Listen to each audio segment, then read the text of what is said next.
بہت بڑا دولت مند تھا جس کا نام دہیہ کلبی تھا، جو بعد میں صحابی رسول بنے جنہوں نے توبہ کی۔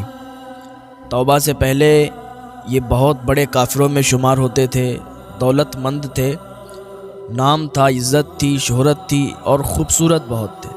اتنے تھے کہ جب گھر سے باہر نکلا کرتے تھے تو عورتیں اپنے اپنے چھتوں پر چڑھ کے دیکھا کرتی تھیں۔ عورتیں لائن در لائن، قطار در قطار ادھر ادھر سے اپنے اپنے چھتوں سے جھانک کر دیکھا کرتی تھی جب دہیہ کلبی گزرا کرتے تھے۔ ان کے ایمان لانے کے لیے حضور نے ان کے لیے دعا فرمائی اور حضور کی دعا قبول ہوئی، ایمان لے آئے۔ تو سرکار کے پاس جب تشریف لائے تو سرکار کے پاس جب آئے تو آنے کے بعد رونے لگے۔ حضور نے فرمایا، دہیہ کلبی کیوں روتے ہو؟ کہ سرکار میں بہت بڑا گناہ گار ہوں، میں نے اپنی 70 بچیوں کو زندہ دفن کیا ہے سرکار، میں نے نہ جانے کتنے گھر اجاڑے ہیں، میں نے نہ جانے کتنوں کو برباد کیا ہے، میں نے نہ جانے کتنے قتل کیے ہیں سرکار، میں بہت گناہ گار ہوں۔ حضور نے فرمایا، ابھی جب ایمان نہیں لائے تھے نا تو سب تمہارے گناہ تھے، لیکن جب تم ایمان لے آئے ہو، کلمہ تم نے پڑھ لیا تو مسلمان ہو گئے، اب تمہارا ایک بھی گناہ نہیں ہے، اللہ نے تمہارے سارے گناہوں کو معاف فرما دیا۔ اللہ فرماتا ہے، اور جبریل آئے تھے وحی لے کے، حضور اللہ تعالیٰ فرماتا ہے کہ وہ لوگ جو ایمان نہیں لائے وہ گناہ گار ہیں، کافر ہیں، مشرک ہیں، لیکن کافر مشرک اگر ایمان لے آئیں، توبہ کر لیں، ایسے ہو جاتے ہیں جیسے بچہ ماں کے پیٹ سے نکلتا ہے، اس کے کوئی گناہ نہیں ہوتے ہیں، تو بندہ ایسے ہی ہو جاتا ہے جب وہ توبہ کر لیتا ہے، گناہوں سے معافی طلب کر لیتا ہے۔ سرکار نے انہیں بشارت دی کہ تم معاف کر دیے گئے ہو، تمہارے گناہوں کو بخش دیا گیا ہے۔ وہ عرض کرتے ہیں، سرکار جب میں کافر تھا زمانے جاہلیت میں، جب لوگ اپنی اپنی بچیوں کو زندہ دفن کیا کرتے تھے نا سرکار، تو میں بھی اپنی بچی کو زندہ دفن کرنے کے لیے لے گیا تھا۔ میری بیٹی بہت پیاری تھی، بہت خوبصورت تھی، بڑا پیار کرتی تھی، ابا ابا کہہ کے بلاتی تھی۔ سرکار ایک دن میں بیٹھا تھا، میری بیٹی میرے پاس آئی، مجھے پیار کرنے لگی، ابا ابا کہہ کے بلانے لگی، تو میں اس دن اپنی بیٹی سے بولا کہ ٹھیک ہے تم تیار ہو جاؤ، تم ایک جگہ لے چل رہے ہیں دعوت میں۔ میری پیاری بیٹی تیار ہوئی، اس نے کپڑے پہنے اچھے اچھے، اس کی ماں نے تیار کیا، میں اس کو باہر لے گیا سرکار، میں اس کو دفن کرنے کے لیے لے جا رہا تھا، لیکن اسے معلوم نہیں تھا کہ میں اسے کہاں لے جا رہا ہوں۔ سرکار وہ سمجھ رہی تھی کہ وہ دعوت میں جا رہی ہے۔ حضور میں اپنی بچی کو لے کے جب نکلا تو کڑی دھوپ تھی اور ایک جنگل کی طرف میں سنسان جگہ پر چلا گیا۔ جب میں وہاں پہنچا تھا نا، سارے صحابہ بیٹھے ہوئے تھے، دہیہ کلبی ابھی ایمان لائے ہیں، حضور نے دعا فرمائی، دہیہ کلبی نے کلمہ پڑھا، مسلمان ہوئے۔ اب جب مسلمان ہو گئے تو پچھلے جتنے گناہ تھے اللہ نے سب معاف فرما دیے۔ ابھی پچھلی داستان سنا رہے تھے حضور کو کہ سرکار جب میں جنگل کے قریب پہنچا نا، سنسان جگہ تھی، بالکل سناٹا تھا، گرمی بہت تیز تھی۔ سرکار میں نے قبر کھودنا شروع کی، میں نے گڈھا کھودنے لگا، میں نے زمین کو کھودا، ایک قبر تیار کرنے لگا۔ تو میری بیٹی مجھے دیکھ رہی تھی، کہہ رہی تھی، ابا اتنی گرمی میں آپ یہاں گڑھا کیوں کھود رہے ہو؟ میں اس کو دیکھتا تھا اور قبر کھودنے لگتا تھا، کیونکہ زمانے والوں نے تانے بھی بہت دیے تھے، اور وہ زمانہ ایسا تھا نا کہ جب بیٹی ہوتی تھی تو لوگ تانوں سے اس کو مار دیا کرتے تھے۔ اگر وہ زندہ دفن نہیں کیا کرتا تھا نا تو لوگ تانے مارا کرتے تھے کہ تو اپنی بیٹی کو دفن نہیں کرتا ہے، تو اپنی بیٹی سے پیار کرنے لگا ہے، تو اپنی بیٹی سے محبت کرنے لگا ہے، نہ جانے کتنے لوگ تانے دیا کرتے تھے۔ یہ تو حضور کی بدولت سے آج بیٹیوں کو عزت مل رہی ہے۔ جب حضور تشریف لائے تو جو بیٹیاں زندہ دفن ہو رہی تھی نا، ان کو عزت ملی، لوگوں نے وقار سمجھا بیٹیوں کا، عورت کا مقام سمجھا کہ عورت کا مقام کیا ہے۔ حضور نے عورت کے وقار کی پہچان کروائی، ورنہ کوئی عورت کی عزت نہیں کرتا تھا۔ آج لوگ نعرہ لگاتے ہیں کہ بیٹی پڑھاؤ، بیٹی بچاؤ۔ یہ 1400 سال پہلے میرے آقا نے یہی لوگوں کو بتایا تھا کہ بیٹی بچاؤ، بیٹی بچاؤ کا نعرہ لگایا تھا۔ ہاں، اور بیٹی بچا کے دکھائی تھی، ورنہ لوگ زندہ دفن کیا کرتے تھے، اور سرکار نے بیٹی بچا کے دکھائی، بیٹی کو عزت دلوا کے دکھائی۔ آج جو ساری کائنات میں لوگ بیٹیوں کی عزت کرتے ہیں، عورتوں کی عزت کرتے ہیں، یہ سرکار کی وجہ سے۔ دہیہ کلبی عرض کرتے، سرکار میں نے گڑھا کھودا، میں گڑھا کھود رہا تھا تو میری بیٹی میرے پاس آئی، اپنے چھوٹے سے دوپٹے سے میرے چہرے کو صاف کرنے لگی۔ ابا آپ اتنی گرمی میں گڑھا کیوں کھود رہے ہو؟ اگر کھودتے ہوئے ٹھیک ہے، کوئی بات نہیں، کھودو، لیکن ابا تھوڑا آرام کر لو، ابا آپ کو گرمی لگ رہی ہے، اسے دیکھا نہیں جا رہا، آپ کے ماتھے پر پسینہ آ رہا ہے۔ میری بیٹی مجھ سے کہہ رہی تھی ابا آؤ درخت کے نیچے آرام کر لو۔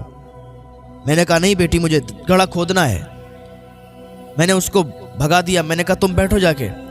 وہ چلی گئی، درخت کے سائے میں بیٹھ گئی۔ اس سے رہا نہیں گیا تو پھر واپس آئی۔ ابا مجھے دیکھا نہیں جاتا، آپ اتنی گرمی میں گڑھا کھود رہے ہو، چلو نا درخت کے نیچے، ہم لوگ باتیں کرتے ہیں بیٹھ کے، تھوڑا آرام کر لو، اس کے بعد گڑھا کھود لینا۔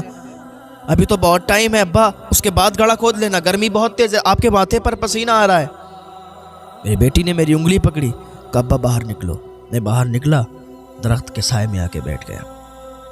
میری بیٹی اپنے چھوٹے سے دوپٹے سے میرا پسینہ پوچھ رہی تھی۔ سرکار سن رہے تھے، سارے صحابہ سن رہے تھے۔ کہا یا رسول اللہ۔ پھر میں اٹھا، پھر گڑھا کھودنے لگا۔ میری بیٹی پھر ایک بار مجھے درخت کے سائے میں لے گئی، کہا ابا تم بیٹھو میں کھودتی ہوں۔ وہ گڑھے میں اتری، اپنے ننھے ننھے ہاتھوں سے اپنی ہی قبر کو کھودنے لگی۔ اسے کیا پتا تھا کہ یہ اس میں دفن ہوں گی، نہیں پتا تھا۔ اپنے ننھے ننھے ہاتھوں سے قبر کھودنے لگی، تھوڑی تھوڑی مٹی اٹھا کے باہر کو کرنے لگی۔ میں گیا، میں نے اپنی بیٹی کو باہر نکال دیا، پھر میں گڑھا کھودنے لگا۔ پوری قبر جب تیار کر دی تو مجھ سے بار بار پوچھتی تھی میری بیٹی، ابا اس گڑھے کو کیا کرو گے؟ ہم لوگ تو دعوت میں جائیں۔ ابا مجھے بھوک بھی بہت تیز لگ رہی ہے۔ ابا آپ یہ گڑھا کیوں کھود رہے ہو؟ ہم لوگ تو دعوت پہ جا رہے ہیں، پھر آپ یہ راستے میں کیا کر رہے ہو ابا؟ میں نے اپنی بیٹی کی ایک نہ سنی، میں اپنا کام کرتا رہا۔ جب گڑھا کھود گیا تو میں نے اپنی بیٹی کو پکڑا، اٹھایا اور گڑھے کے اندر ڈال دیا۔ وہ سمجھ رہی تھی میرا ابا مذاق کر رہا ہے میرے ساتھ۔ اس نے کہا ابا مذاق مت کرو، گرمی بہت تیز ہے، آپ نے مجھے گڈھے میں کیوں ڈال دیا؟ جب پوری قبر بن کے تیار ہو گئی، پورا گڑھا گہرا انہوں نے کھود دیا، دہیا کلبی کہتے ہیں میں نے اپنی بیٹی کو گڈھے میں ڈال دیا اور میں اس کے اوپر مٹی ڈالنے لگا تو میری بیٹی مسکرا رہی تھی۔ ابا مذاق مت کرو، ابا گرمی لگ رہی ہے، مجھے باہر نکالو نا، ابا مجھے گرمی لگ رہی ہے، اس گڑھے میں آپ نے مجھے کیوں ڈال دیا اور مٹی کیوں ڈال رہے ہو؟ اسے مذاق لگ رہا تھا کہ میرا ابا مجھ سے مذاق کر رہا ہے۔ یا رسول اللہ میں تو اسے دفن کرنے کے لیے گیا تھا، میں تو اسے دفن کر رہا تھا۔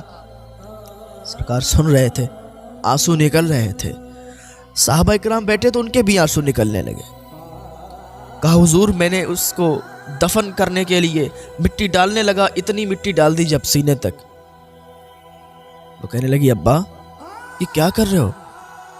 میں تو سمجھ رہی ہوں آپ مجھ سے مذاق کر رہے ہو، لیکن آپ تو مجھے سچ میں یہاں پر لائے ہو، دفن کر رہے ہو۔ ابا آپ ایسا کیوں کر رہے ہو؟ مجھے معاف کر دو، میری کوئی غلطی ہے تو مجھے معاف، میں کھلونا نہیں مانگوں گی، میں کھیلنے کے لیے کوئی چیز نہیں مانگوں گی آپ سے، میں کبھی بھی آپ کو تنگ نہیں کروں گی۔ ابا مجھے دفن نہ کرو، یوں دفن نہ کرو ابا، مجھ سے کوئی غلطی بھی مجھے معاف کر دو۔ دہیا کلبی روتے جا رہے ہیں اور کہتے جا رہے ہیں کہ سرکار میں نے ایک بھی نہیں سنی اپنی بیٹی کی۔ جب میں نے اس کے گلے تک مٹی ڈال دی نا، اس نے ساری آس لگانا بند کر دی، مجھے ابا بولنا بھی بند کر دیا۔ بس اس نے ایک ہی آس لگائی تھی، اے پروردگار کیا بیٹیوں کو بچانے والا کوئی نہیں آئے گا؟ کیا بیٹیاں ایسے ہی مرتی رہیں گی؟ کیا بیٹیوں کو ایسے ہی زندہ دفن کر دیا جائے گا؟ کیا بیٹیوں کو بچانے والا اب کوئی نہیں آئے گا؟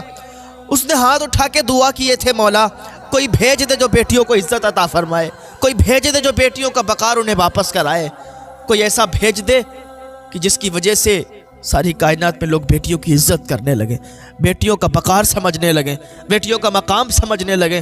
مولا لیکن میرے دل پر کوئی اثر نہیں ہوا، میں نے اس کے پورے جسم کو قبر کے اندر ڈھک دیا، میں نے پورے جسم پر سر کے اوپر تک مٹی ڈال دی، اسے دفن کر دیا۔ اس نے اندر دم توڑ دیا ہوگا۔ سرکار میں نے اپنی بچی کو انہی ہاتھوں سے دفن کر دیا، انہی ہاتھوں سے زندہ دفن کر دیا۔ سرکار میں کیسے معاف کیا جاؤں گا، میں کیسے بخشا جاؤں گا؟ سرکار کے آنسو نکل رہے ہیں، سرکار رو رہے ہیں، لیکن کیا کریں؟ اب ایمان لے آیا ہے دہیا کلبی، اب حضور کا عاشق ہو گیا ہے، حضور کا دیوانہ ہو گیا ہے۔